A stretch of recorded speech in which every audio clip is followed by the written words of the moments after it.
प्रथम लागू दो चरण को,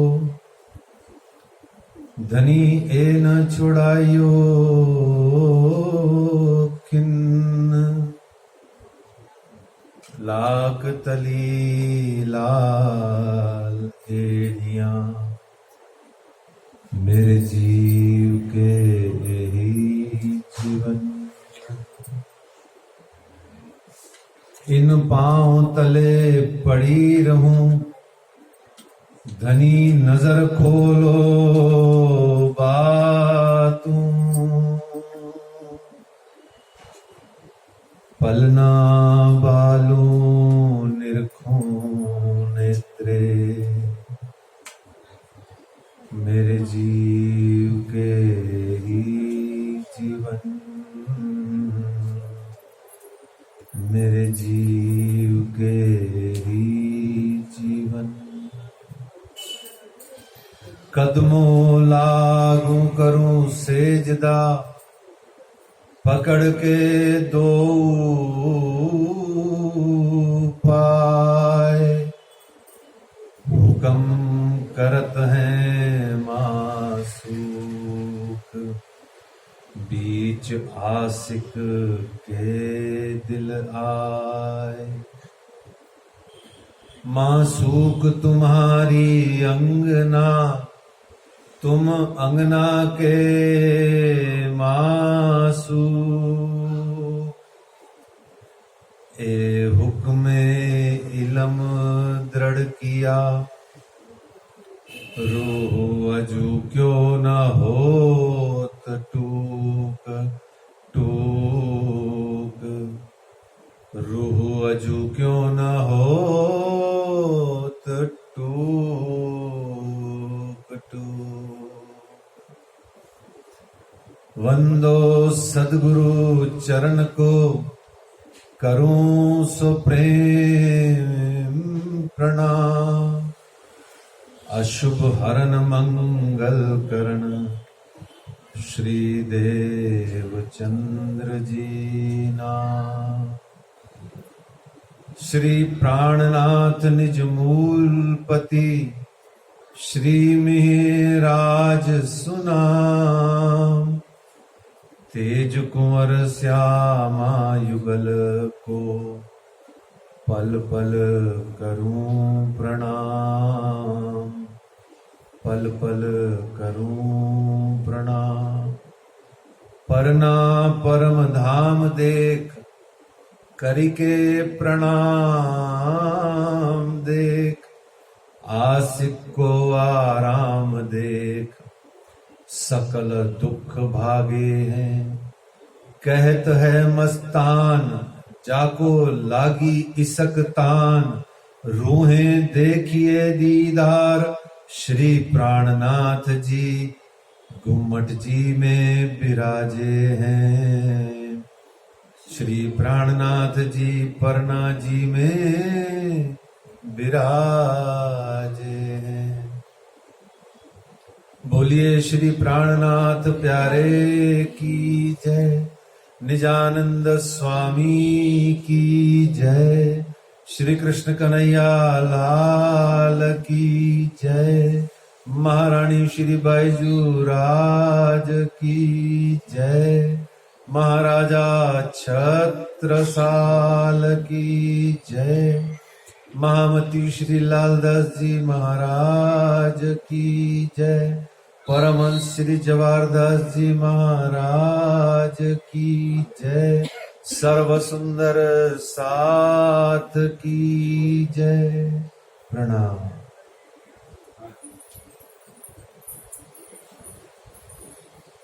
प्राणवल्लभ प्रियतम अक्षरातीत धाम के धनी श्री प्राणनाथ जी, श्री जी साहेब जी, सच्चिदानंद परमात्मा पूर्ण पुरुषोत्तम, पूर्णात पूर्ण पुरुषोत्तम, पार ब्रह्म उत्तम पुरुष हमारे श्री राज जी महाराज, उस दिव्य परम धाम के अंदर में हमको विराजमान करके मूल मिलावा खिलवत खाना के अंतर्गत आप तो कंचन रंग सिंहासन पर विराजे हैं। आपने अपने चरणों को नूर की चौकी पर नगन जड़ित चौकी पर दो आपने अपने चरण पधराए हुए हैं और उन चरणों को पधरा करके धाम धनी ने कह दिया, सो सब बैठी कदमों तले अपनी एह निस्बत। प्यारे सुंदर साहब जी, श्री बीतक चर्चा कथा में प्रवेश करने से पहले 1-2 मिनट तक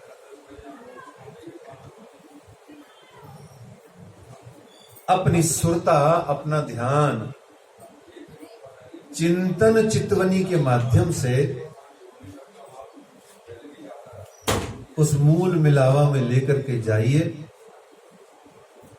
जहां आपके परातम, आपके मूल तन जहां पर विराजमान है और उन सब मूल तनों ने युगल स्वरूप श्री राज श्यामा जी के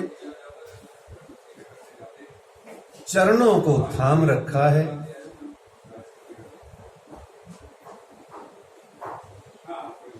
वह बैठक अपने हृदय में धारण कीजिए। देखिए सुंदर साथ जी, इस जगत के अंदर में आत्म जागृति का अर्थ ही यही होता है कि परम धाम श्री राज जी का स्वरूप शोभा श्रृंगार आपके हृदय में उतर आए, दिख जाए, दर्शन हो जाए, दीदार हो जाए। और वह दर्शन दीदार होगा आपको चिंतन चितवनी के माध्यम से।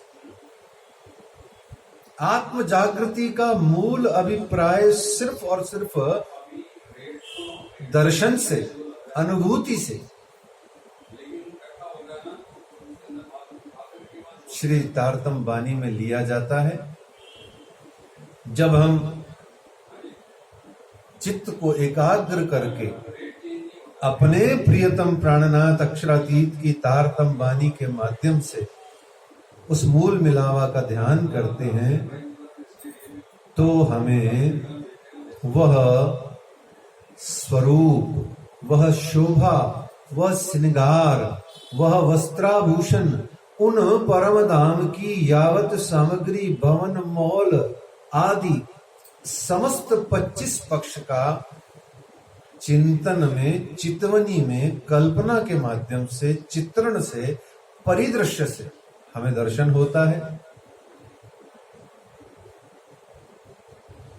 और वह दर्शन ही आत्म जागृति का सुखद परिणाम है। उसके पूर्व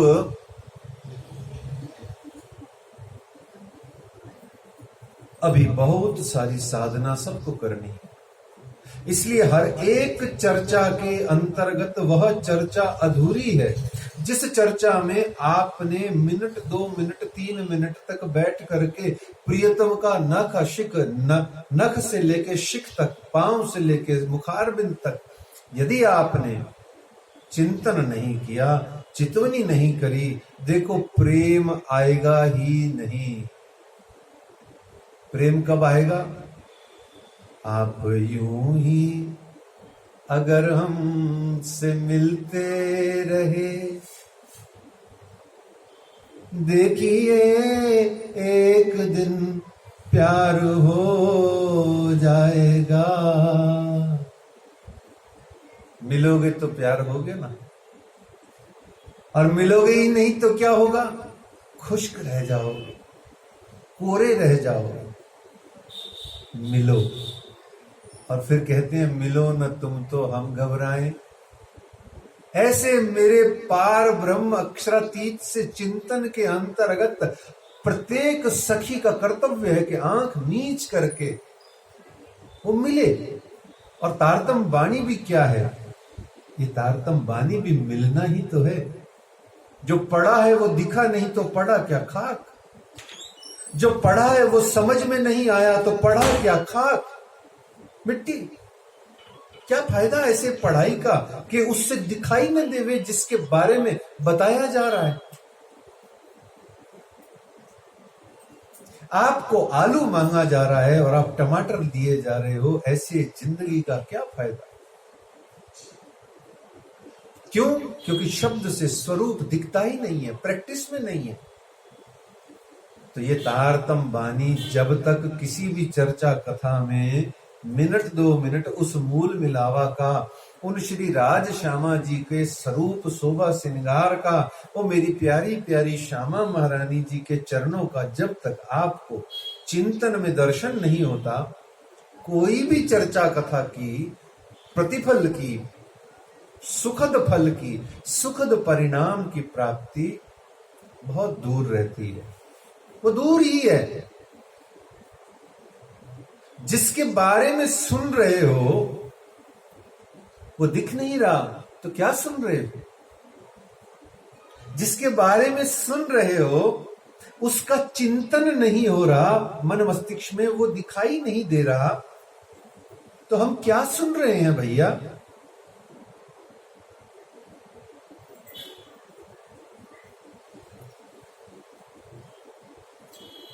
तो इसलिए चिंतन और चितवनी श्री निजानंद संप्रदाय, प्रणामी संप्रदाय का प्रमुख कार्य है। स्पीकर इधर करो, गलत रखा हुआ है, मुंह इधर करो उसका।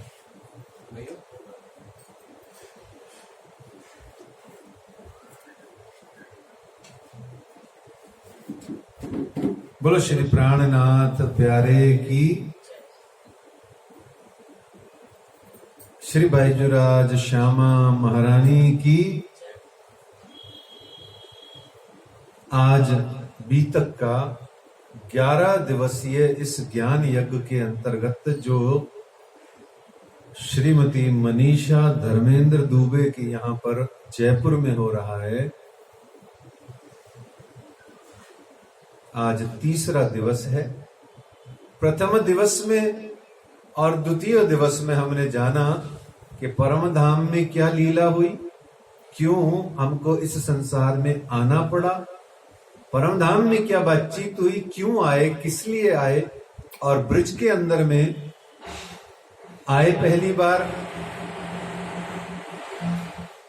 रास के अंदर में आए दूसरी बार, और अब तीसरी बार इस घनघोर जागनी ब्रह्मांड के कलिकाल के वर्तमान ब्रह्मांड में आज से लगभग 400 वर्ष, 425 वर्ष पूर्व हम सब परम धाम की ब्रह्म सृष्टियां निजानंद स्वामी सदगुरु धनी श्री देवचंद्र जी महाराज श्री श्यामा जी के अवतार के संग में 12,000 एक साथ आई।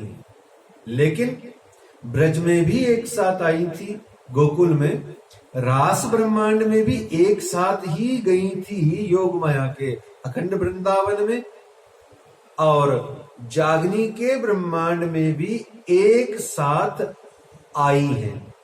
ब्रज और रास में आई भी एक साथ, रही भी एक साथ, गई भी एक साथ। परंतु जागनी के इस कठिन घनघोर ब्रह्मांड के अंतर्गत आई तो एक साथ हैं श्यामा जी के साथ, लेकिन इतनी बिखर गई और विविध प्रकार के रूपों स्वरूपों में हमारा ट्रांसफर हो गया।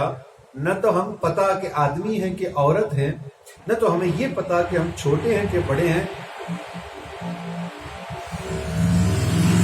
पन्ना में न हमें ये पता है कि हम काले हैं कि गोरे हैं, और ना हमें ये पता है कि हम अमीर है कि गरीब हैं, और ना हमें जाति का पता है, न पाति का पता है, न रूप का पता है, न वर्ण का पता है, न स्थान का पता है, न प्रांत का पता है। बस इतना पता है कि भारतवर्ष के अंतर्गत आई है, ये पक्का पता है।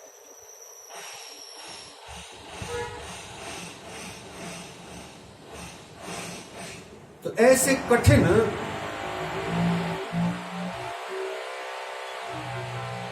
और घनघोर कलिकाल वर्तमान कलयुग के अंदर में हम सब ब्रह्म सृष्टियां धाम की 12,000 परम धाम की अक्षरातीत की ब्रह्म सृष्टियां और 24,000 अक्षरधाम की ईश्वरीय सृष्टियां इस जगत में आई जहां पर ऑलरेडी बहुत सारी जीव सृष्टियां रहती हैं।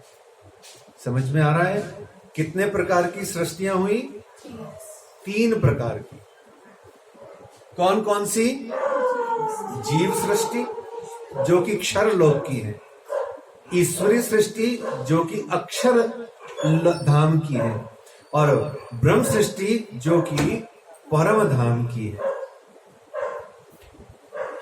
ये 3 प्रकार की सृष्टियां अपने अपने धाम, अपने अपने लोक से आई, अपने अपने धाम के संस्कारों के हिसाब से कर्म करती हैं, और जिस जिस धाम से वो आई हैं, अपना कार्य, अपना समय पूरा करने के बाद वो सब वहीं की वहीं चली जाएंगी। श्रेष्ठ तीनों कर्म करत हैं, सब पर मेहर महबूब की है। अच्छा, ऐसा मत सोचना कि जीव सृष्टियां है ही त्याज्य, अवेलित, उपेक्षित करने के लिए होती हैं। नको ना, गलत बात मत सोचना। श्री निजानंद संप्रदाय के अंतर्गत चूटी को भी जीव का रूप माना गया है, कीड़े मकोड़ों को भी।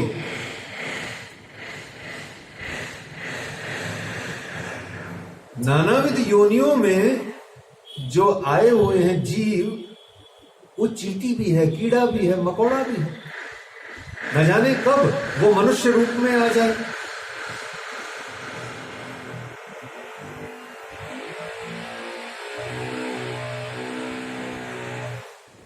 तो ऐसे में श्री निजानंद संप्रदाय में किसी को ठुकराया नहीं जाता। और ये जो कभी कभी कोई कह दे कि जीव सृष्टियां हैं, अरे भाई नहीं, रुको। इन्हीं जीव सृष्टियों को तो अखंड करने के वास्ते ब्रह्म सृष्टियां और ईश्वरी सृष्टियां इस जगत में आई हैं। धामधनी राज्य महाराज श्री प्राणनाथ जी स्वयं कहते हैं, क्या हम देखी रे दुनिया जो न करूं इनको अखंड। मैंने क्या दुनिया देखी, मैं क्या इस संसार में अक्षरातीत ईश्वरी सृष्टियां और ब्रह्म सृष्टियां आई जो इस जीवों को अखंड न कर पाऊं। तो इस प्रकार से श्री देवचंद्र जी महाराज का आगमन होता है, वाणी की चर्चा विशद है। तो 3 सृष्टि है और 3 ब्रह्मांड है। ब्रह्मांड कौन कौन से हैं सुंदर साथ जी? ब्रज, रास और जागनी। परमधाम से कितनी बार आए? गुड, आए 2 बार, ब्रह्मांड बने 3। राज्य कितनी बार आए परमधाम से? श्री राज्य परमधाम से कितनी बार आए? जो बता देगा 5 बार आए तो उसको चौपाई भी बतानी पड़ेगी। पीऊ 5 बेर हम वास्ते सागर, यानी मोह सागर में डारिया आप। बोलो प्राणनाथ प्यारे की। ऐसे मेरे प्यारे सुंदर साथ जी, जब आपकी उम्र मान लो 30 साल से ऊपर हो गई है ना, अगर आप 30 साल प्लस हो गए हैं और वाणी के जवाब में अभी भी आप झिझकते हैं, हिचकते हैं अथवा आपको नहीं आते हैं, तो निश्चित रूप से सुबह नहाते समय डब्बे में 2 चम्मच पानी डाल के देखना चाहिए, क्या मैं इसमें डूब सकता हूं, डूब के मर सकता हूं। नहीं तो मुझे तारतम मंत्र अपने सदगुरु महाराज को आटे में लपेट के वापस दे देना चाहिए। सच्ची बता दो, इतनी शर्म आनी चाहिए हमें अपने ऊपर कि मैं आधी जिंदगी कर ली, 30 साल हो गया, कड़क जवानी जी ली, और मुझे इतने मामूली मामूली सवाल वाणी के भीतर के नहीं आते। वास्तव में मेरा प्रणामी होना, हिंदू होना बेकार है। मैं काहे हिंदू, किस बात का हिंदू, मैं किस बात का प्रणामी, मैं किस बात का सुंदर साथ, मैं काहे गुम्बद जी जाके प्राणनाथ प्राणनाथ करके रोता हूं, सब झूठ है। ऐसा अपने आप को कहना चाहिए, झूठ नहीं है वो। तो आप विरह में और तकलीफ में आओगे जब ही तड़प बनेगी। लेकिन आप अपने निजी स्तर पर यही सोचा करो, हाय राज जी मुझसे कुछ न बन पाया। जैसे आप नहीं, मैं ये अपने मन से नहीं कह रहा, आपको सिखापन नहीं दे रहा, उपदेश नहीं दे रहा भाई। ये मैं नहीं बोल रहा, यहां तो मैं बोल ही नहीं रहा। ये तो काठी यहां बैठी है, ये बोल नहीं रही, दिख रही है। बोल कौन रहा है? महामती श्री लालदास जी महाराज बोल रहे हैं। और बीतक में लिखा है, मुझको मेरे अवगुण काट देओ सब इंद्रियन के। अरे सोच के देखो, श्री मिहिर राज इंद्रावती गुनाह कर सकती है? सोच के देखो, जिसने 18,758 की बाणी लाई, जिस इंद्रावती पे साक्षात अक्षरातीत विराजमान होके स्वयं पांचवें स्वरूप से लीला कर रहे हैं, वो देवचंद जी महाराज के आगे हाथ जोड़ के, घड़ों आंसू बहा के, फूट फूट के, रोटी पानी छोड़ के, तोले भर का अनाज खाने पर और दुबले पतले सीकड़े से हो गए राजपूत होने के बावजूद, और रोज कहते हैं, मुझको मेरे अवगुण काट दो सब इंद्रियन के। देवचंद्र जी रोज कहते हैं, तू निर्मल आत्म धाम की इंद्रावती उत्पन्न। इसलिए मैंने आपसे निवेदन किया, अरे जब गुनाह का बोझ नहीं उठाओगे ना, जब सोचोगे ही नहीं, तो भक्ति कहां से आएगी? अपने आप को शुद्ध निर्मल आत्मा समझ के डोलते रहोगे तो अहंकार अकड़ के सिवाय कुछ भी नहीं अंदर आएगा। प्यारे प्यारे सुंदर साथ जी, ये श्री बीतक साहब कहानी किस्सा नहीं है, इस साधना का ग्रंथ है। और इसमें ध्यान से समझो, श्री जी साहब जी के साथ में जब पन्ना धाम पहुंचे थे तो कितने सुंदर साथ थे? 5000। कितने थे? 5000। जब पन्ना जी में किलकिला नदी के किनारे डेरा किया तो कितने सुंदर साथ थे? 5000। 5000 सुंदर साथ को मेरे अक्षरातीत प्राणनाथ ने जागृत किया। और बीतक में किस्से कहानियां तो सिर्फ 25-26 जनों की हैं, बाकी कहां गए? बाकी 4900 और 75-70 सुंदर साथ की जागनी के किस्से कहां हैं? क्या वो ब्रह्म सृष्टियां नहीं थे? क्या उनकी जागनी राज्य ने नहीं करी? या लालदास जी को ये नहीं पता था कि उनका भी लिखना है? नहीं। इसीलिए धीरे से निवेदन किया। लालदास जी महाराज जैसा महामती कौन हुआ? बड़ी बुद्धि ज्ञान के सागर असराफील के मालिक लालदास जी महाराज, उनको समझ है, पूरी अकल है उनको। ध्यान से समझो सूक्ष्म तत्व। ये जो 25-27 तरीके की जागनी प्लस 10-15 तरीके की रिफ्यूजल, ब्रह्मशिष्ट से रिफ्यूजल, ब्रह्म सृष्टि पद से रिफ्यूजल, वैसे रिफ्यूजल नहीं, ईश्वरीय सृष्टि मान के अथवा जीव सृष्टि मान के तो एक्सेप्टेंस है।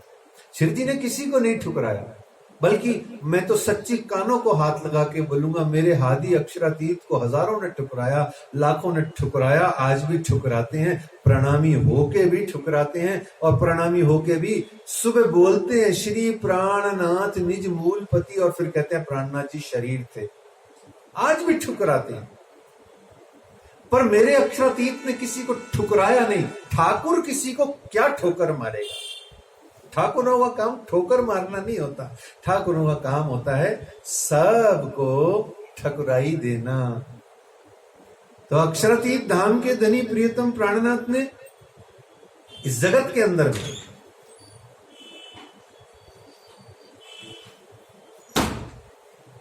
किसी को नहीं ठुकराया। तो जब हम बात करते हैं निजानंद स्वामी श्री देवचंद्र जी महाराज की, तो जागनी का प्रकरण, जागनी के ब्रह्मांड में आपकी बीतक का शुभारंभ होता है विक्रमी संवत 1638। 3 ब्रह्मांड हुए, 5 बार राज्य आए, 2 बार सखियां आई परमधाम से, ठीक है, और 5000 की जमात वहां थी, उनमें से 20-25 की ही जागनी हुई। ऐसा नहीं है सच, 20-25 की दर्ज हुई। क्यों हुई?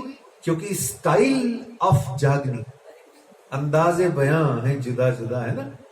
जैसे श्रीमती मनीषा के ब्रह्मशिष्ट होने में, धामी होने में कोई शंका नहीं, श्रीमती रीटा के ब्रह्मशिष्ट होने में कोई शंका नहीं है, परंतु जिस कारण से इसकी ब्रह्मशिष्ट का, ये ब्रह्मशिष्ट का, इसकी आत्मा का प्रियतम परमात्मा का दर्शन दीदार इसके ही दिल में रोड़ा बन के अटका बन का है, आड़ा बन के अटका हुआ है। वो अवगुण का जो प्रकार है, style, type of that demerit, समझ रहे हो? डीमेरिट समझते हो ना? किस कारण से अड़चन हो रही है? What kind of curtain in between soul and supreme soul, in his और हर सोल, समझ रहे? वो स्टाइल ऑफ जागनी 25 ही प्रकार की होती है। सुंदर साथ जी बोलिए श्री प्राणनाथ प्यारे की जय। इसलिए उन्होंने सैंपल बतौर चंद सुंदर साथ की जागनी का वर्णन कर दिया। शेष सभी सुंदर साथ की जागनी इन्हीं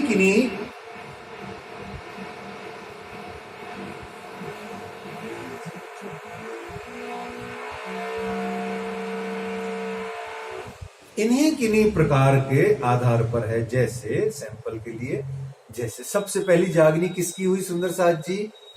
अपनी खुद की छोड़ के किसकी हुई? आपको ऐसा बोलना चाहिए, मेरी छोड़ के किसकी हुई सबसे पहली जागनी बीतक के अंदर में? श्री जी साहब जी के कर कमलों से, मुखार बिंद से पहली जागनी किसकी हुई? वो तो पुनर्जागनी, ठीक है, उसी को माना जाता है। दीव बंदर में जयराम भाई जी को जो जागृत किया गया, वो क्या उस जयराम के ऊपर में क्या फरामोशी का पर्दा? जैसे फरामोशी के पर्दे तो कई प्रकार के हैं, जैसे इसी घर में देख लो, ब्राउन भी है, व्हाइट भी है, डार्क ब्राउन भी है, ये प्लेन ब्राउन भी है, कितने तरीके के कर्टेन है। राज्य के ऊपर अलग प्रकार का पर्दा है। तो ऐसे पर्दा तो वही है, पर्दा है, पर्दा है, पर्दा है, पर्दा, और पर्दे के पीछे पर्दा नशी है। वो पर्दा नशी को देखने के लिए कौन से प्रकार का पर्दा, ये भी तक साधना का ग्रंथ है। बस यही समझने की बात है। 25, 27 या 30 प्रकार के कर्टेन हैं, फरामोशी के पर्दे हैं। पर्दा तो एक ही है। काम उसका क्या है? काम उसका क्या है? रिफ्यूज कर दो। काम क्या है उसका?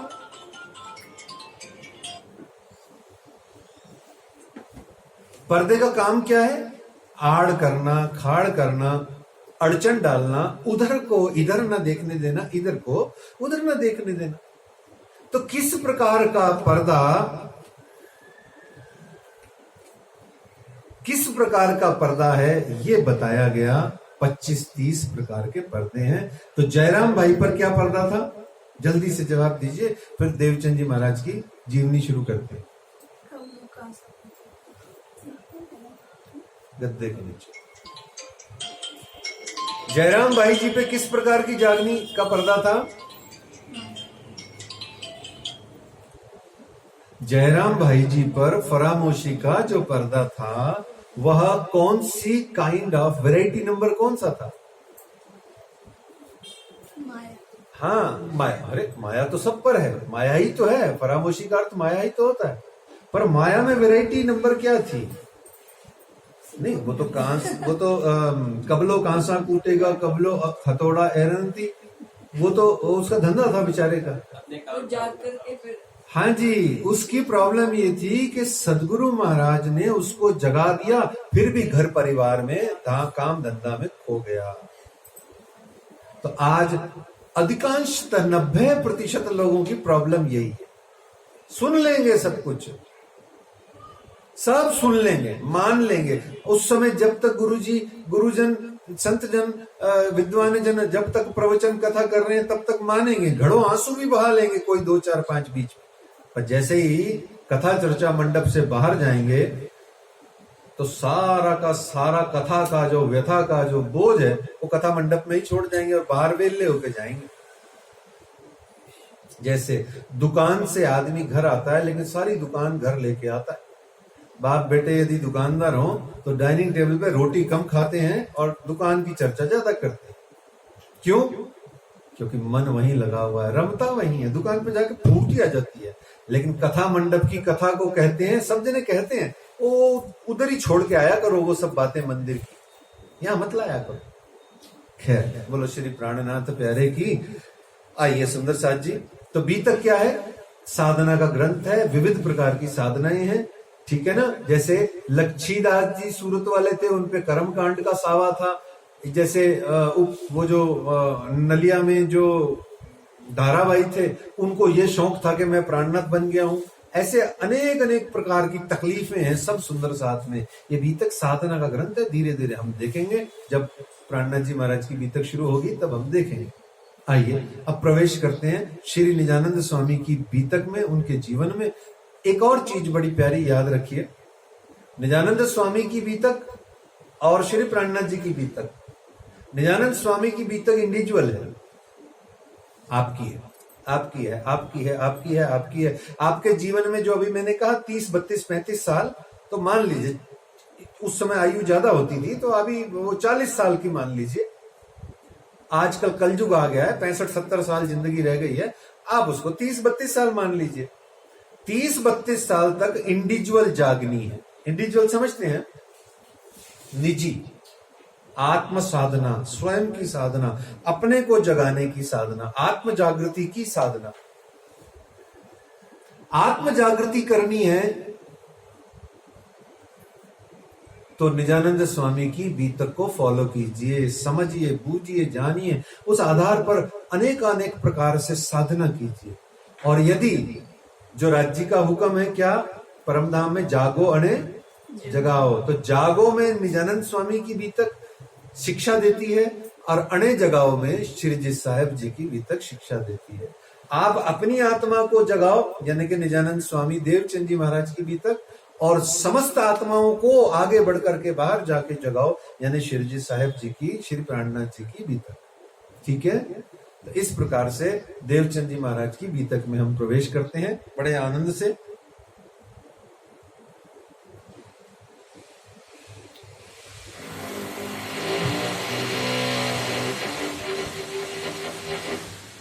साल 9 से 90 मास 9 हुए रसूल को जब, रू अल्लाह मिसल गाजियों सैया उतरे तब।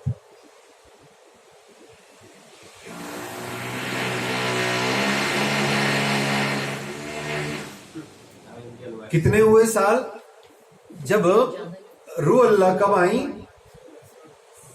990 मास 9 के बाद में। ये हिजरी सन से गणना है।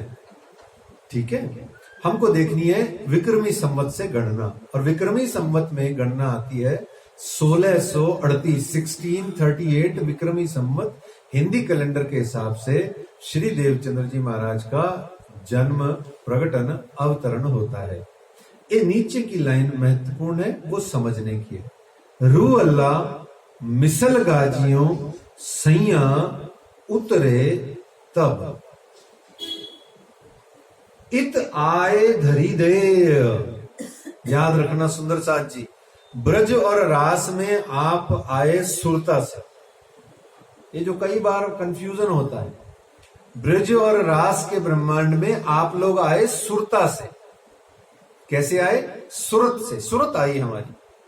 लेकिन जागनी के ब्रह्मांड में हमारी कोई सुरता नहीं आई है। आत्मा ही परम धाम की किसी भी रूप से, जो आगे अध्ययन मनन करेंगे सागर श्रृंगार के माध्यम से, किसी और रूप से वह आत्मा परम धाम की शरीर धारण करके आई है। मैं नहीं बोल रहा, वाणी बोल रही है। मत्तू मेहता घेर अवतार सैया मिसल गाजियों इत आए धरी दे, और यहां कह दिया सैया उतरे तब, कहीं नहीं कहा सुरता से आई। हाँ, कंफ्यूजन ये है कि यहां आज वर्तमान में हम सुरता साध करके वापस जरूर जाएंगे, जिसको पहले ही शुरू में बताया गया।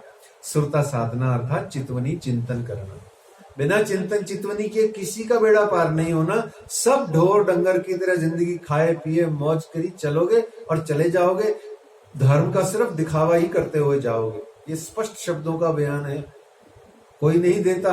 अपने नंबर कटते हैं, जो कोई यहाँ बैठ के व्यासपीठ पे, लालदास जी गद्दी पे बैठ के जो कोई ऐसा बोलता है, उसके बेचारे के खुद के नंबर कट जाते हैं।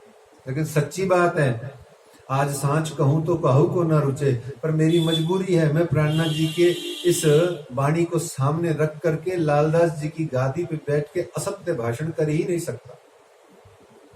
सत्य को बाईपास करना भी असत्य बोलना ही होता है। कटु होता है सत्य, कड़वा होता है, और सत्य कभी मीठा होता ही नहीं है। सत्य कभी मीठा होता ही नहीं है। ट्रुथ इज ऑलवेज बिटर, कड़वा ही होता है।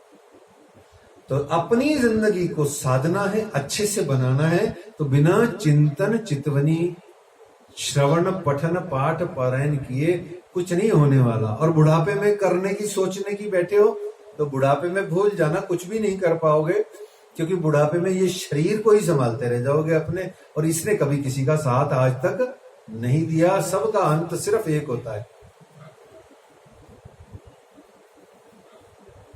तो जीते जी हमको ये याद रखना है, चिंतन और चितवनी ही जीवन का आधार है। रूह अल्लाह मिसल गाजियों सैया उतरे तब, तो सुरता से हमको वापस जाना है। सुरता जागनी ब्रह्मांड में सुरता से नहीं आए, ठीक है।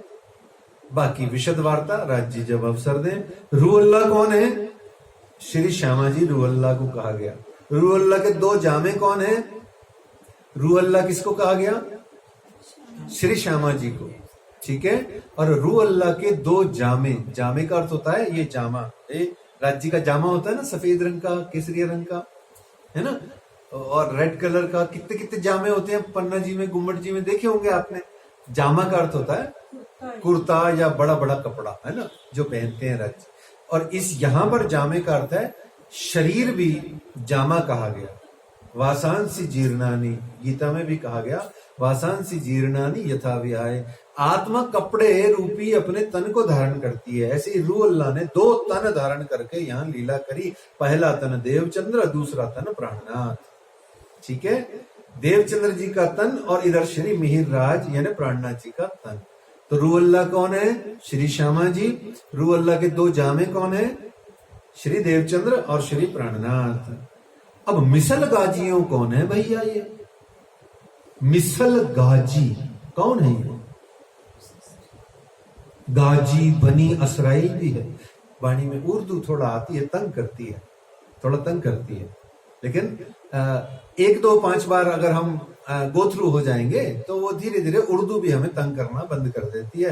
फिर उर्दू हमें नहीं दिखती, फिर हमें अपनी ही राज्य की बातें दिखती हैं, उसी के भाव दिखते हैं।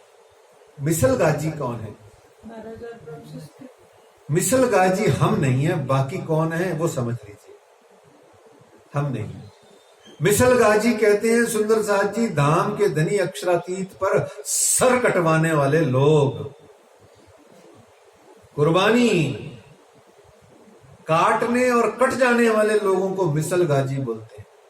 सैया मिसल गाजियों, रूह अल्लाह मिसल गाजियों, रूह अल्लाह और मिसल गाजियों के साथ में रूह अल्लाह इस जगत के अंदर में विक्रमी संवत 1638 को पधारी, जिनको हम सैया कहते हैं। और इधर इसी बात को मिसल मातबर कह करके महाराजा छत्रसाल जी वहां चौपड़ा मंदिर की हवेली में घोषणा करते हैं, श्री प्राणनाथ के दीन पे, इन मोहम्मद के दीन में जो कोई लाए ईमान, छत्रसाल तिन ऊपर तन मन धन कुर्बान। और फिर कहते हैं कि ये बाईजूराज और ये श्री मिहिरराज यानी प्राणनाथ, यानी कि इनको दोनों को जो राज श्यामा के रूप में नहीं देखता समझता, सो नहीं मिसल मातबर, वो किसी काम का नहीं।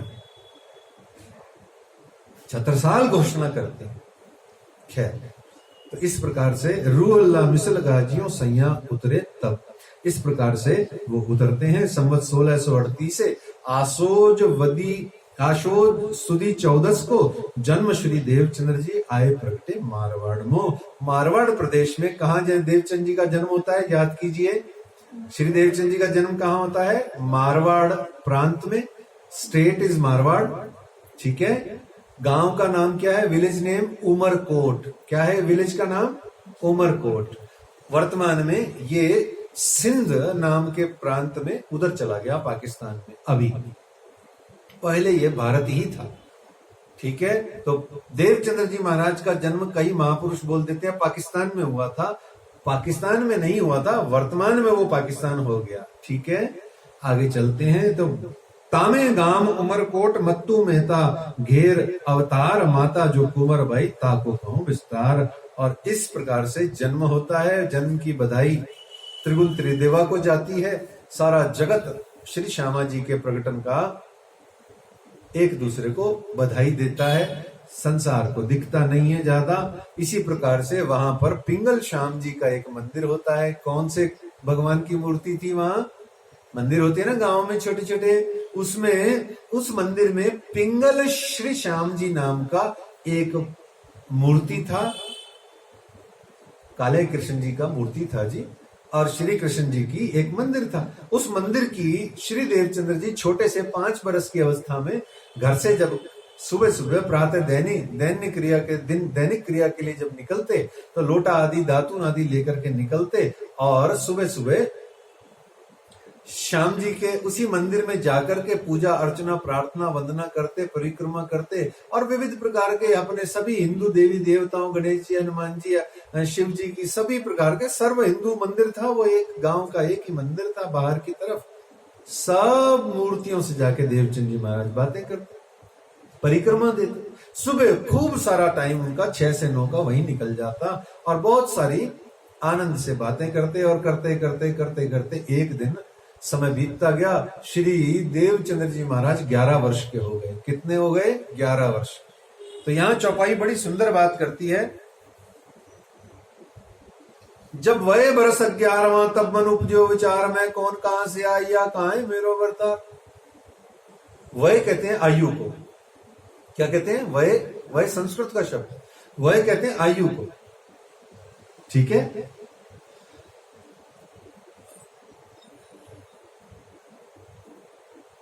भोगा न भुगता वयमेव भुगता। भोगों को हमने नहीं भोगा, भोगों ने हमारी आयु को भोग डाला। वय अयम एव, हमारी आयु को, वय को इन भोगों ने भोग डाला। वय कहते हैं आयु को। ठीक है। और जब वय बरस 11वां, जब श्री देवचंद जी महाराज 11 साल के हुए तो मन में उपजा विचार कि मैं कौन, कहां से आया, कहां है मेरो भरतार। और अपने प्रश्नों को ढूंढने के लिए वो इधर उधर स्थान स्थान पर जैसे तैसे घूमने लगे। लेकिन 11 वर्ष की अवस्था होने पर भी वो कुछ भी नहीं ढूंढ पाए, क्योंकि कोई उनकी सहायता नहीं करता। उमरकोट गांव के अंदर में कोई उनका कोई मतलब गाइड नहीं बन रहा, कोई साधु संत नहीं आता, क्योंकि उमरकोट गांव एक छोटा सा गांव है जहां पर रेगिस्तान होने के कारण से कोई साधु संत आता ही नहीं था। तो एक दिन 11 वर्ष की उम्र से 16 वर्ष की उम्र हो गई, और सोचते रहे, चिंतन मनन करते रहे। अपने अपने प्रश्नों को उत्तर मिलता रहा। आदमी चिंतन मनन करता है, खोजी होए तुरंत मिल जाऊं एक पल की तलाश में। महामती जी ने भी तो कहा, खोजे तो सदगुरु पाइए, सदगुरु संग भरतार। तो आप खोजना शुरू कर दीजिए परमात्मा को। परमात्मा को खोजने वाले को परमात्मा स्वयं रास्ता बना के देते हैं। खोजना शुरू कर दिया। खोजते क्या हुआ? 16 साल के हो गए, और 16 साल की उम्र में उन्होंने डिसाइड कर लिया कि बोले मुझे तो विरक्ति को प्राप्त होना है, संन्यास लेना है, घर छोड़ के भाग जाना है। और मैं तो कच्छ प्रदेश, जैसे भुज, कच्छ, सौराष्ट्र, गुजरात, ऐसे गुजरात के 5 या 6 स्टेट हैं। एक भुज क्षेत्र, कच्छ क्षेत्र, सौराष्ट्र क्षेत्र जिसको काठियावाड़ बोलते हैं, ऐसे गुजरात है। आजकल सब चीज गुजरात कहलाती है। तो जैसे राजस्थान है, ये मारवाड़ है, मेवाड़ है, हाड़ौत है, शेखावाटी अंचल है जहां हम रहते हैं, जयपुर, इसको ढूंढार कहते हैं। तो ऐसे उस जमाने के जो प्राचीन अखंड भारत के जो थे, उसमें वो कहते हैं मैं कच्छ प्रदेश यानी कि स्टेट ऑफ कच्छ में जाता हूँ, और वहां पर जाकर के मैं खोज करता हूँ। वहां बहुत साधु संत हैं। मैंने पापा के साथ एक बार गया था पुराने जमाने में भोजनगर, और वहां सब होके आया था, तो मैं जाता हूँ।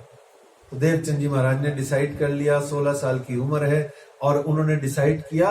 और क्या किया उन्होंने? थाली ले ली, कटोरा ले लिया, बर्छी ले ली, रुपया गांठ में बांध लिया, थोड़ा सा सीधा सौदा जिसको कहते हैं, आटा दाल चावल सब अपने सेट कर लिए, और तुरंत प्रभाव से विचार करने लगे कि भाई निकल लें अब यहां से। क्यों? क्योंकि वो पहले बात करके आ गए थे। राजा का वजीर उस समय राजा के काम से उसकी बारात लेकर के जा रहा था। 200 घुड़सवार थे। देवचंद जी महाराज भागे भागे वजीर के पास गए, बोले भैया ऐसा करो, मुझको भी साथ ले चलो। बोले नहीं, हम कल शाम को निकलेंगे, लेकिन तेरे को नहीं ले जाएंगे, तू तो पैदल है, तेरे पास कोई सवारी भी नहीं है, और तू कहा ठहरा छोटा सा, तेरे को कहाँ लेके जाएंगे। पर देवचंद जी ने तो डिसाइड कर लिया मुझे जाना है, और देवचंद जी महाराज निकलने लगे तो बाहर खटिया बिछा के उसके मम्मी पापा सो रहे थे।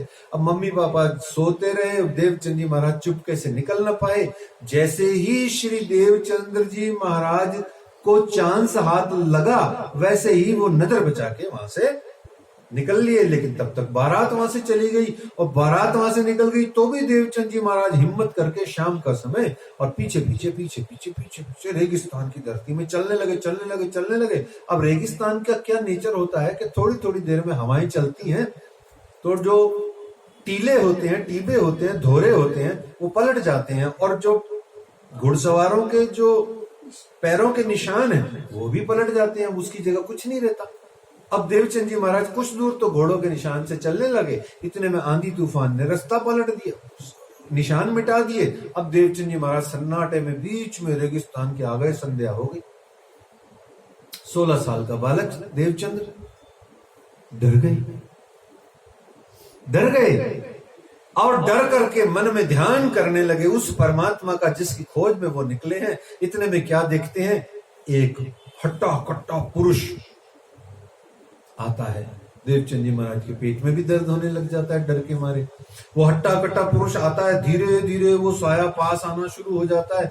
आते आते दिखाई देता है एक सिपाही के रूप में आ रहा है, बड़ा ही हट्टा कट्टा है, और देवचंद जी महाराज का डर के मारे पसीना छूट जाता है। बोले ये आदमी तो निश्चित रूप से मुझे मारेगा, ये तो मेरी हत्या कर देगा। और हुआ भी यही। आते से ही उस आदमी ने कहा, अल्लाह तेरी बर्छी दे दे, तेरी तलवार दे दे, तेरी पोटली दे दे, और पिछौरी तेरी दे। पिछौरी बिछाई और कहा लेट जा। उसको तो लगा, जैसे देवचंद जी को लगा कि जैसे ये तो अब कटारी लेके मेरी ही कटारी से मुझे मार देगा और मेरा सामान रुपया पैसा लेके भाग जाएगा, तो रेगिस्तान का डाकू है। लेकिन जैसे ही पिछौरी बिछा करके देवचंद जी महाराज को लेटा करके उन्होंने एक्यूप्रेशर किया। क्या किया? एक्यूप्रेशर। और फिर पूछते हैं दर्द कम हुआ? तो देवचंद जी महाराज को थोड़ा अच्छा लगा, हाँ यार दर्द तो कम हो गया।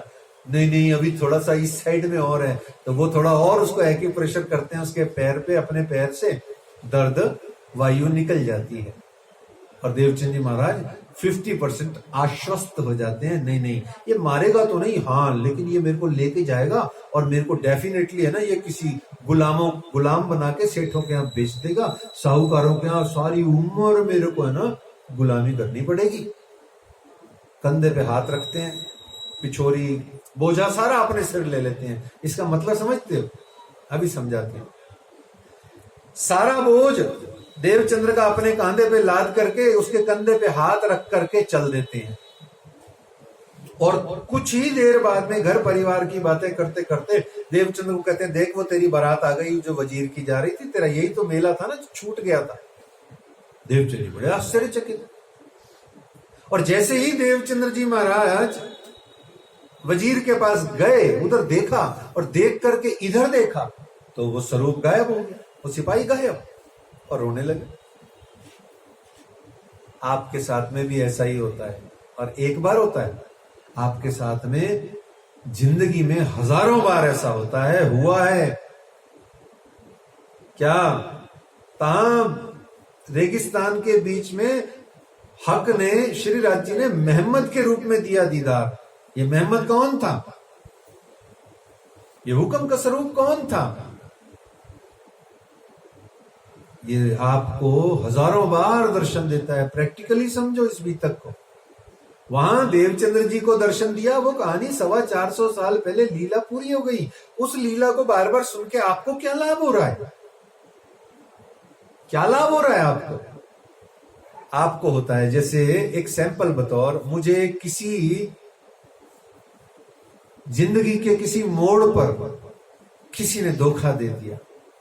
अब मुझे जिंदगी के उस मोड़ पर किसी एक ऐसे के आश्रय की जरूरत थी जो मेरे सिर पे हाथ रखते, और रख दिया किसी ने। ये मोहम्मद दिया दीदार।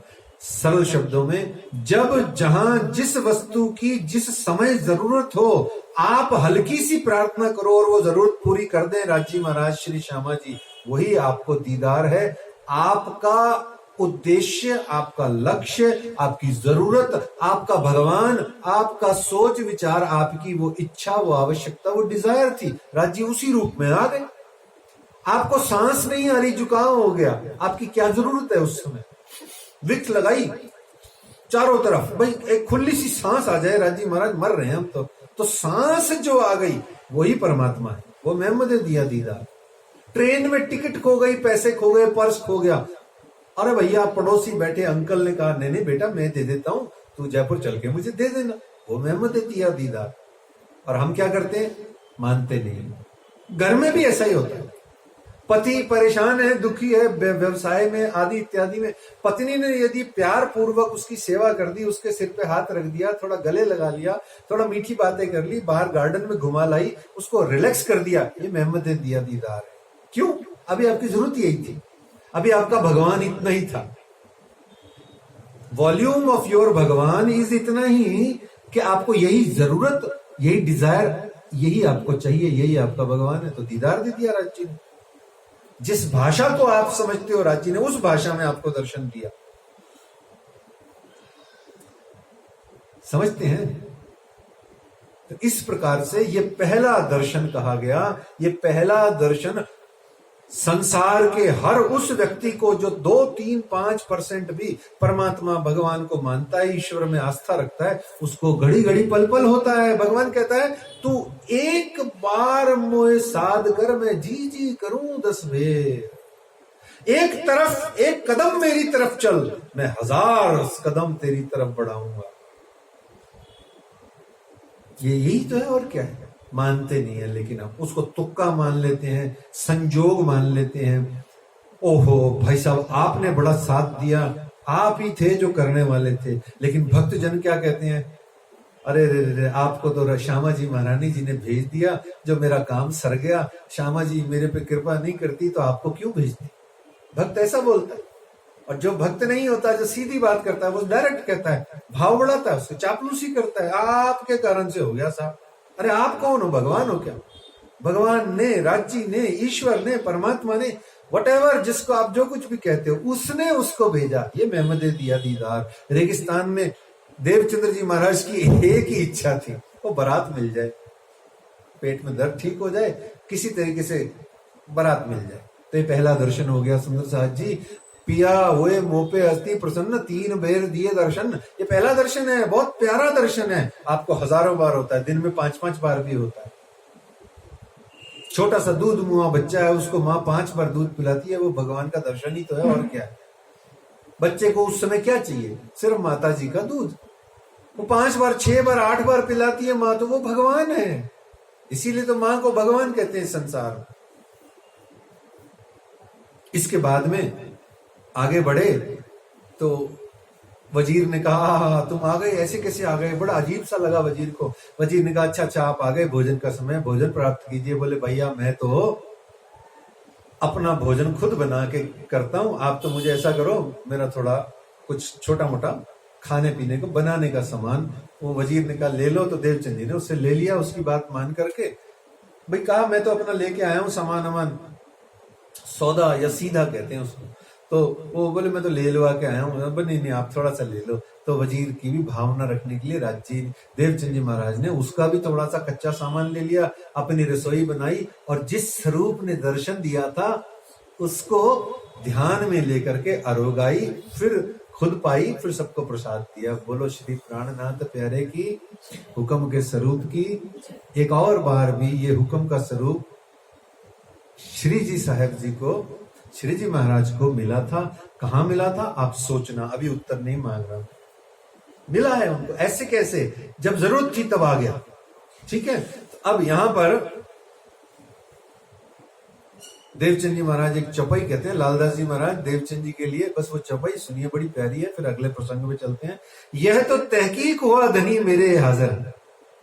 देखो आपकी रिक्वायरमेंट पूरी होने पर आप अपनी रिक्वायरमेंट के साथ में मौज करते हैं, एंजॉय करते हैं। ये नहीं कहते कि श्यामा जी आज से मैं आपकी भक्ति 5 रुपया ज्यादा शुरू कर दूंगा, 5% more I will devote myself to you, नहीं कहते हैं। वो कहते हैं देवचंद जी यह तो तहकीक हुआ धनी है मेरे हाजर, भले अब कहां जाएंगे मैं खोज ले इन पर। वो जो स्वरूप दर्शन दे गया, उस स्वरूप के दर्शन के कारण से देवचंद जी महाराज को विश्वास हो गया कि राजी महाराज तो मेरे 24 घंटे मेरे साथ रहते हैं, 24 घंटे मेरे साथ रहते हैं। ईश्वर सर्वभूतानाम हृदय देशे अर्जुन तिष्ठति। श्रीमद् भगवद गीता में भगवान श्री कृष्ण अर्जुन को क्या कहते हैं? ईश्वर सर्वभूतानाम हृदय देशे अर्जुन तिष्ठति। हृदय देश, हृदय देश के अंदर में वह ईश्वर सर्वभूतानाम अर्थात समस्त प्राणी एग्जिस्टेंस के अंदर में वो रहता है। देवचंद जी महाराज को 16 वर्ष की उम्र में एहसास हो गया, हमें आज तक नहीं होता, अगर हो जाए तो हमसे कोई भी पाप, अपराध, गुनाह, अहंकार, माया, मोह, क्रोध, काम आदि हमसे होगा ही नहीं। हम ही नहीं रहेंगे तो क्या होगा? हम तो कहाँ रहेंगे? हम हमारे हृदय में तो परमात्मा आ गए, तो अब हम कहाँ रहे? कछु रहो ना हम पना हम। किलवत पढ़ के देखो, उसमें लिखा है कछु रहो ना हम पना हम। अब मुझमें हम कुछ रहा ही नहीं। तुम तू राज्य आप ही आप रह गए, मैं तो हूं ही नहीं कुछ।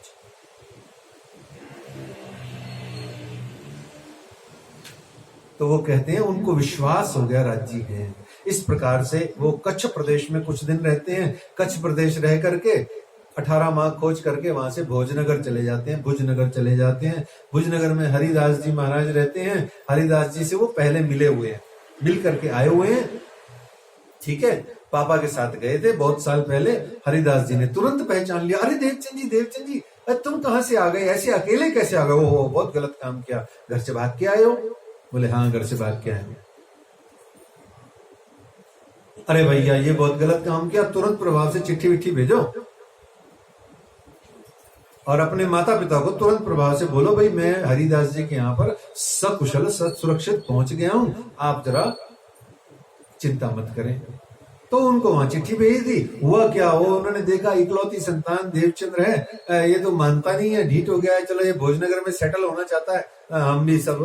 तो मम्मी पापा भी, मत्तू मेहता सारा अपना कारोबार समेट समाट के सब वो भी आकर के भुजनगर ही बस गए। तो भुजनगर में 5 वर्ष की लीला हुई। यहाँ दूसरा दर्शन होता है। देखो देवचंद्र जी महाराज की बीतक के अंदर में 3 दर्शन का महत्वपूर्ण योगदान है। पहला दर्शन आपने देखा, आप मानते नहीं हो, लेकिन कोई भी नहीं मानता, मैं भी नहीं मानता था, मैं मानने लग गया हूं। क्यों?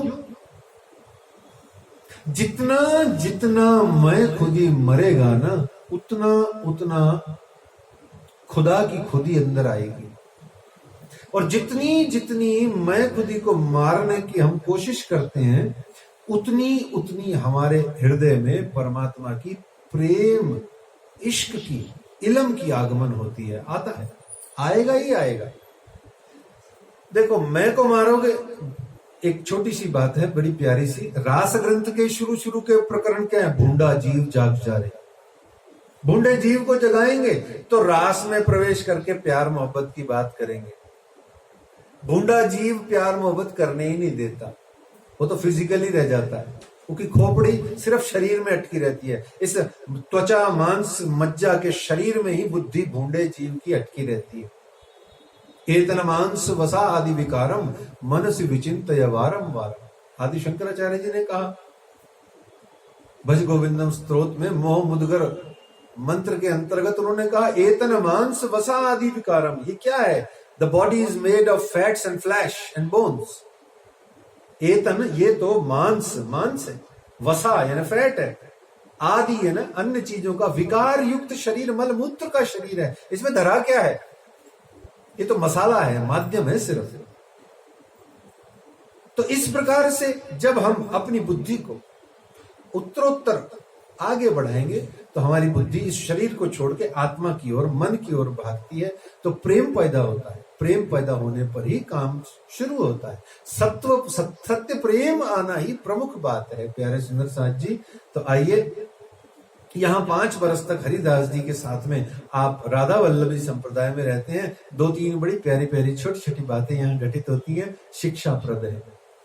सबसे पहले बात होती है, वो कहते हैं कि मंत्र ले ले भैया देवचंद, क्या ले ले, मंत्र ले ले। जैसे आज ढेरम ढेर गुरु लोग हैं, उनके एजेंट चारों तरफ फैले हुए हैं, वो गुरु जी बहुत बढ़िया है, वो वाले गुरु जी उनका तो पूछो ही मत, हाल बुरा है वो तो सबका त्रिकालदर्शी है और चक्कर घुमाते हैं और पता नहीं क्या से क्या हो जाता है। एजेंट घूम रहे हैं गुरुओं के, पोस्टर लगते हैं गुरुजनों के। अरे गुरु हो या क्या हो भाई,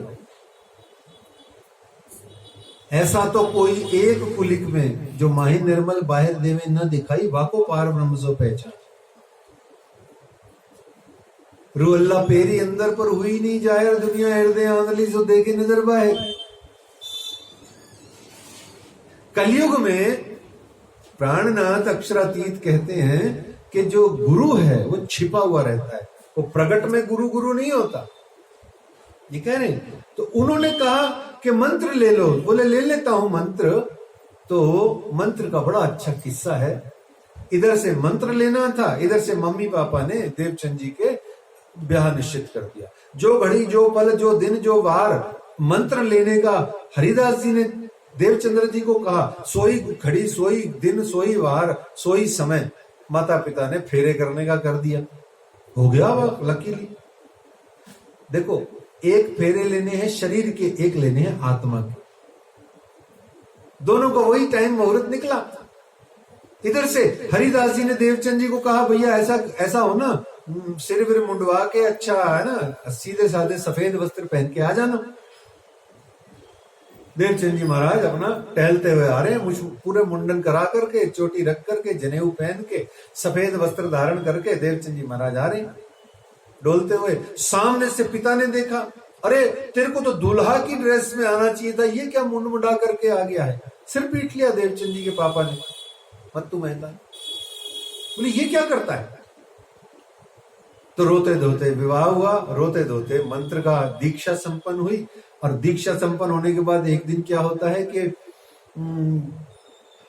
4 जने खटिया पे बिठा के एक आदमी को लेके आते हैं और हरिदास जी महाराज के सामने लाके बिठा देते हैं। हरिदास जी महाराज उसको देखते हैं, पानी लेते हैं, थोड़ा जल छिड़कते हैं, मूंछ पे यूं तान देते हैं, मंत्र पढ़ते हैं। वो बिच्छू काटा हुआ जो व्यक्ति है वो हिलने लग जाता है। फिर दोबारा मंत्र पढ़ते हैं, मूंछ पे तान देते हैं, जल छिड़कते हैं, वो व्यक्ति उठ करके बैठ जाता है। दोबारा दोनों मूंछों को यूं करते हैं, जल छिड़कते हैं, मंत्र पढ़ते हैं और व्यक्ति उठ के नाचता हुआ चला जाता है। सब जन हरिदास जी की जय जयकार करते हैं। देवचंद जी महाराज उनको कहते हैं, देवचंद जी महाराज देखते रहते हैं विस्मय से। जब देवचंद जी विस्मय से देख रहे होते हैं तो हरिदास जी कहते हैं, ऐसा करो देवचंद्र, ये बिच्छू काटे का मंत्र तुम मेरे से ले लो। देवचंद जी महाराज दोनों हाथ जोड़ के बोलते हैं, प्रभु गुरुवर, जो आपने मुझे करोड़ों बिच्छुओं को काटने का मंत्र दिया हुआ है ना, वो मंत्र एक बिच्छू के काटे का मंत्र लेके मैं क्या करूंगा। तो हरिदास जी बोले, भाई करोड़ों बिच्छू काटने का कौन सा मंत्र दिया मैंने। बोले प्रभु, आवागमन के 84 लाख के आवागमन में जीव को जो इतना इतना आने जाने में करोड़ों करोड़ों बिच्छुओं काटने का सा जो डंक लगता है, वो आपने छुड़ाने के लिए मुझे भजमन वृंदावन कुंज बिहारी नित्य विलास नाम का जो मंत्र दिया हुआ है, वह मंत्र इस मंत्र से 1000 गुना बेहतर है। हरिदास जी बहुत इंप्रेस हुए, बोले शिष्य बड़ा ही काबिल है, बड़ा इंटेलिजेंट शिष्य। ऐसे चलती रही बातें। तो बाल मुकुंद बाके बिहारी जी की सेवा करते थे। बाल मुकुंद बाके बिहारी जी की सेवा करते करते देवचंद जी ने कसनियां तेज कर दी। देखो कसनी का नाम है देवचंद। हम अपने जीवन में क्या कसनी करते हैं, हम अपने जीवन में कसनी क्या करते हैं। हमको गुस्सा आ जाएगा तो हम क्या करेंगे, कसनी सुबह उठेंगे सेवा पूजा करना शुरू कर देंगे। अच्छी बात है, खूब करो सेवा पूजा, कोई विरोध या कोई मनाही नहीं है। पर सेवा पूजा करने से क्या हो जाएगा, सिर्फ सेवा पूजा करने से क्या हो जाए। ये तो पुजारी जी महाराज का काम है। घर घर में सेवा पूजा से ही तो हिंदू धर्म को नुकसान हो रहा है। सेवा पूजा करना हमारा काम नहीं है, ये पंडित पुजारियों का काम है। हमारा काम, प्रत्येक व्यक्ति का काम सेवा पूजा करना नहीं है।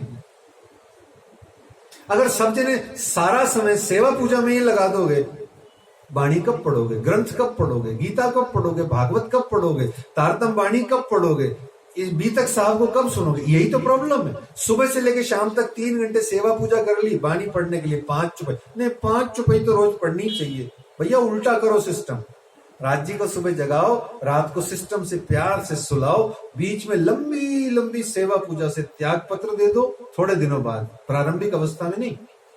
प्रारंभ में तो यही सिखापन दो, सबको सिखाओ, धीरे धीरे राज्य की शरण में लगाने के लिए सेवा पूजा सिखाओ। पर धीरे धीरे सेवा पूजा का आयोजन प्रयोजन कम करते करते वाणी का अध्ययन, पठन पाठन, शोधन, चिंतन, मनन, इसको बढ़ाओ। नहीं तो सारी उम्र क्या करोगे? कर्मकांड करते रह जाओ। और कर्मकांड से राज्य मिलते हैं क्या भला? शरीयत से किसको धनी मिले? अरे तरीकत से ही नहीं मिलते, शरीयत से क्या मिलेंगे? हकीकत से भी राज्य नहीं मिलते हैं। हकीकत से तो भूमिका बनती है, मारिफत में आओगे तो राज्य पाओगे, क्योंकि मारिफत के ही राज्य है, राज्य खुद मारिफत है। कहने का भाव सुंदर साथ जी, प्रारंभिक अवस्था में अपने बच्चों को, सबको सेवा पूजा के संस्कार दो, लेकिन स्वयं धीरे धीरे सेवा पूजा में ही मत चिपके रहो। वाणी, चिंतन, मनन, पाठ परायण में अपने आप को ज्यादा लगाओ। यही देवचंद जी महाराज करते। कसनी का मतलब देवचंद। देवचंद जी क्या करते? चिंतन करते, चिंतन करते, चितवनी करते, स्वरूप का ध्यान करते, हरिदास जी से सुनी हुई भागवत को सोचते, समझते, बूझते, अर्थ निकालते उसके, और साथ में कसनी करते। नींद कर दी 4 घंटे, और परिक्रमा देते मंदिर की, जबरदस्त परिक्रमा देते।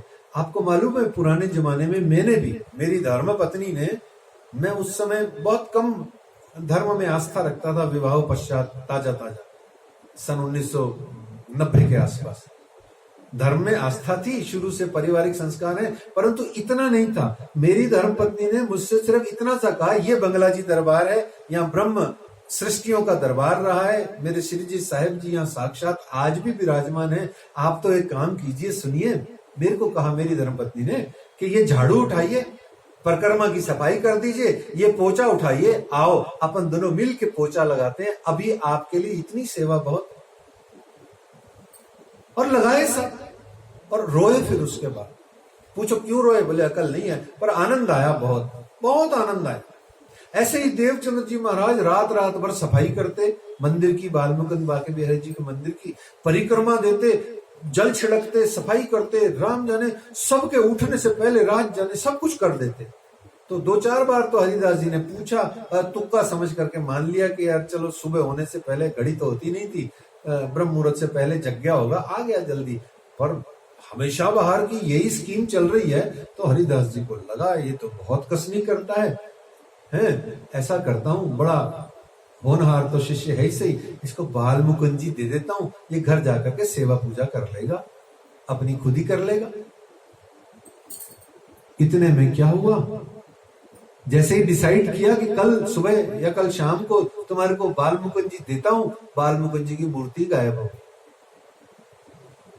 हरिदास जी बड़े फिक्र में, बड़े परेशान, हैरान, ये कहां गए बाल मुकुंद जी? रोने लगे, मंदिर का गेट बंद करके रोने लगे, बैठ गए और डिसाइड कर लिया उन्होंने, हरिदास जी ने, कि जब तक बाल मुकुंद जी मुझे पुनः दर्शन नहीं देते, रोटी पानी सब बंद, मंदिर बंद करके बैठ गए।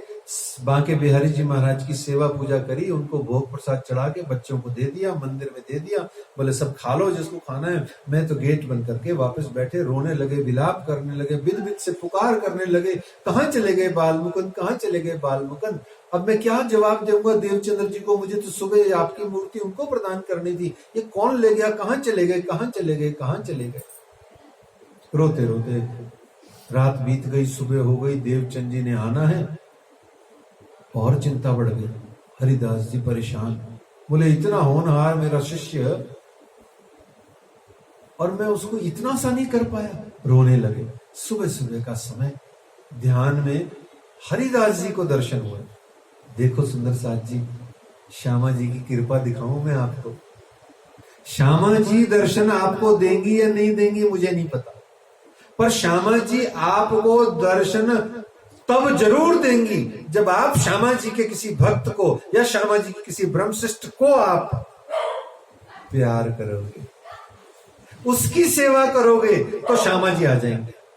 जैसे बाल मुकुंद जी इतने बड़े हो गए, हरिदास जी कभी बाल मुकुंद बांके बिहारी की सेवा करते करते कभी दर्शन नहीं दिए बाल मुकुंद जी ने। लेकिन आज देवचंद्र जी के कारण से बाल मुकुंद जी सुबह सुबह ब्रह्म मुहूर्त में प्रकट हो जाते हैं हरिदास जी के सामने, और हरिदास जी रोने लग जाते हैं। बोले प्रभु, जन्म जन्म तक आपने मेरे को, कोटि कोटि जन्मों में आपने दर्शन नहीं दिया, आज देवचंद्र को मैंने आपको सौंपना था, आप गायब हो गए, अंतर्धान हो गए, और आपने मुझे दर्शन दिया, मैं धन्य हो गया। रोने लगे। तो कहा प्रभु आप कहाँ चले गए थे? बोले भाई मैं यहीं छिप गया था, मैं उनकी सेवा सह न सकूं, वो तो साक्षात सच्चिदानंद पार ब्रह्म की आनंद अंगना, आनंद स्वरूपा श्री श्यामा जी हैं, श्री राधिका महारानी जी हैं, और तुम मुझे कहाँ दे रहे हो भैया? मैं तो बाल मुकुंद नीचे जो भी एक सिस्टम है उसमें मैं बाल मुकुंद का स्वरूप है, मेरा स्वरूप उनसे बहुत जूनियर है, मैं उनकी सेवा, वो मेरी सेवा करें यह मैं सहन नहीं कर पाऊंगा, आप ऐसा कीजिए, यदि देवचंद्र जी दलगीर हो तो आप ऐसा कीजिएगा, श्री बाल मुकुंद जी के वस्त्र आभूषण और चौकी आदि उनको दे दीजिए, ताकि वो उसकी सेवा पूजा कर ले और अपना मन उनमें लगाएं। तो इस प्रकार से बाल मुकुंद जी और बांके बिहारी जी के स्वरूप का वर्णन तो अभी हम नहीं कर पाए यहाँ, लेकिन बाल मुकुंद जी और बांके बिहारी जी की लीला का प्रसंग आता है, ध्यान में दर्शन होता है। बाल मुकुंद जी की से बांके बिहारी जी के वस्त्र भूषण को घर ले जाके पधराते हैं, विधिवत पधराते हैं, लीलबाई जी उनका साथ देती हैं। लीलबाई जी को एक बार में पड़ोसन ताना भी दे देती हैं, कहती हैं लो आप, मैं आपकी वाइफ हूँ, सारे काम आप करते हो, रोटी भी आप बनाते हो, चाय भी आप बनाते हो, दूध भी आप गर्म करते हो, कपड़े भी आप धोते हो, सारा घर भी आप साफ करते हो, रसोई चौका भी आप करते हो। मेरे को सारी पड़ोसने कहती हैं ये तो जोरू का गुलाम बना रखा है, इसने तो अपने आदमी को सारे काम, इससे अपनी ये बीवी तो है ही ऐसी लीलबाई, अपने आदमी से सारे काम कराती है। तो मेरे को सुनो देवचंद जी, मेरे को सारी पड़ोसने ताना देती है, आप मुझे काम करने दिया करो ना। देवचंद जी महाराज ने बड़ी प्यारी बात कही, उन्होंने कहा जैसे तेरे को ताने देती है ना सारी कि अपने पति से काम कराती है, ऐसे ही ये मेरे पति हैं, मैं इनसे इनके काम पड़ोसियों से या किसी और से कराऊंगी तो कितना बुरा लगेगा, वो कहेंगे ये कैसी जोरू है, अपने पति के काम नहीं करती। तेरे को पत्नी को ताना मारते हैं, मुझको पत्नी को ऐसे ताना मारेंगे, काम नहीं करती। ऐसे बड़ी प्यारी प्यारी बातें होने लगी। एक दिन श्री देवचंद जी महाराज ध्यान में बैठे हैं और पहुंच गए वृंदावन में। वहां जाके गोकुल के अंदर में पहुंच करके क्या कहते हैं, देखते हैं कि बाहर ध्यान में दर्शन होता है। एक दिन देखते हैं कि द्वारनंद के रोशन वहां माता यशोदा माची पे बैठी हैं खटिया पे, और खटिया पे बैठी यशोदा माता पूछती हैं भाई देवचंद बहुरानी कैसे आए? उनका जी मुझे कृष्ण जी से मिलना है। बोले वो तो उधर वृंदावन में बनों में गैया चराने गए हैं, तुम ऐसा करो जाओ ये मिठाई ले जाओ साथ में।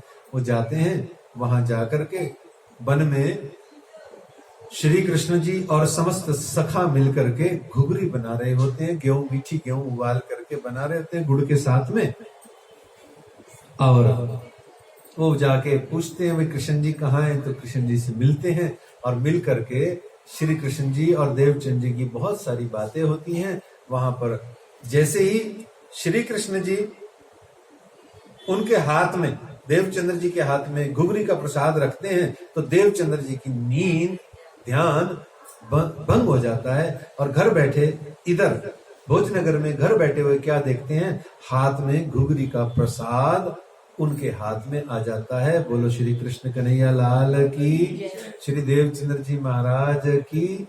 इस प्रकार से दूसरा दर्शन ध्यान में होता है। सुंदर साथ जी कल के प्रसंग में साक्षात दर्शन का हम आनंद लेंगे, और यही भी तक देवचंद जी महाराज की महत्वपूर्ण है। पहला दर्शन, दूसरा दर्शन और तीसरा दर्शन। देवचंद्र जी महाराज की बीतक का यही आनंद है, यही समझ है। यही अगर 3 दर्शन की लीला जीवन में, हमारे जीवन में हमें समझ में आ जाए, तो बीतक हमारे को प्रतिवर्ष सुनने की जरूरत नहीं है। प्रतिवर्ष बीतक का स्मरण श्रवण करने की जरूरत नहीं है सुंदर साथ जी।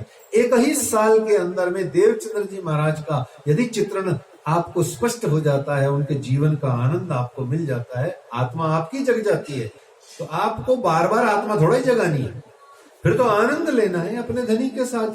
फिर तो बाणी पढ़ेंगे, मस्ती करेंगे, पढ़ेंगे, पढ़ाएंगे, और क्या करें, आप पढ़े औरों को पढ़ाएं। इस प्रकार से तीसरा दर्शन, साक्षात दर्शन, जो कि जामनगर में पवित्र धरती पर जाकर के होता है श्याम जी मंदिर में, उसका प्रसंग लेंगे कल। आज इसी प्रसंग पर विश्राम। और यहाँ महामती श्री लालदास जी महाराज कहते हैं, एक और बड़ा प्यारा प्रसंग था, वो कल हम लेंगे जामनगर पहुंच करके। तो यहाँ लालदास जी महाराज कहते हैं 5वें प्रकरण की अंतिम चौपाई में श्री लालदास जी कहते हैं, आइए उस चौपाई को बांचे। श्री महामत कहें ऐ साथ जी, ए नौतनपुरी की हकीकत, और भी आगे की कहूं, भई जो बीतक इत, भई जो बीतक इत, आनंद मंगल श्री धाम धनी जू की जय, श्री बाई जुराज जू की जय, श्री महाराजा छत्रसाल जू की जय, श्री सुंदर साज जू की जय, श्री सुंदर साज जियावर जी साहेब जी के चरणार बिंद में हित चित दीजिए, कृपा कीजिए। बोलो श्री प्राणनाथ प्यारे।